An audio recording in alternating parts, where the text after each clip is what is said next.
Hello, my name is Edward Petch, and the title of my speech is No Fork for Me. And today I'll be demonstrating how to use chopsticks. How many times have you gone to a restaurant and it's traditional for that restaurant to eat with chopsticks? And how many times have you found it that you're the one embarrassingly asking for a fork? That used to be me for a while. It wasn't until my friend actually taught me how to use chopsticks that I overcame the fear of going to restaurants that need chopsticks to eat. I believe it's a nice skill to have because it's a nice skill to have when you go to a restaurant that needs chopsticks and you're not the one asking for a fork.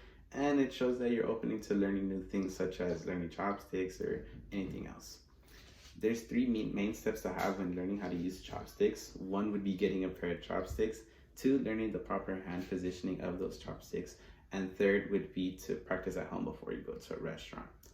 To begin, you have to go ahead and acquire a pair of chopsticks.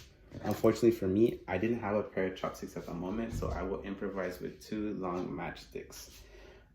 So it's simple to get these, but it's harder to use them. And there are many types of chopsticks. There are beginner chopsticks that come with assistance to at these ends that hold these together. So all you have to do is just clamp.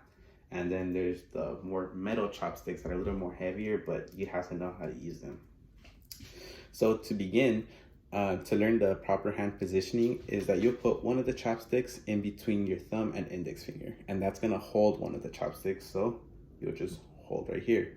To support it, you will use the ring finger. Just hold it right there. The next positioning is going to be the top chopstick, and to hold that, you will use the middle and index finger, but the middle finger will be kind of holding the stick up. So it's holding it up here. And what the index finger does is it helps it move. This will never move, it has to stay still so it can stationize whatever you are picking up. So these are the movements. It's a little tricky to get a hang of, especially when it's not actual chopsticks, as you can see, but you should be doing some kind of movement like that. That's how you'll grab things.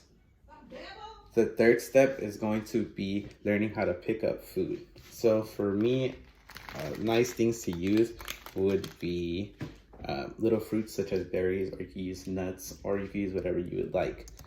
For me, I didn't have any little thing that was small. All I had were these little brownie bites. So I will teach you how to pick these up with these. So like I mentioned before, you will move up and down with this, and you will hold one and pick it up.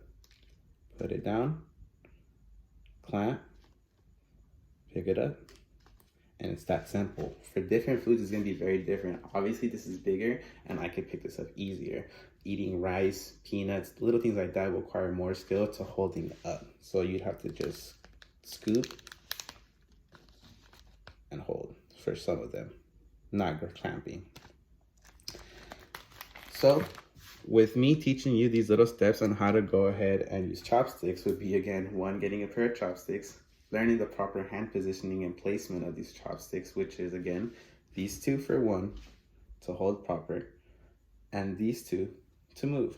And again, the ring finger is just to hold up, the one that's holding the thumb. So I hope that learning with these new tricks, again, you'd have to practice at home before feeling confident enough to go out to a restaurant, because you do not want to look like a fool saying you know how to use it and not knowing how to.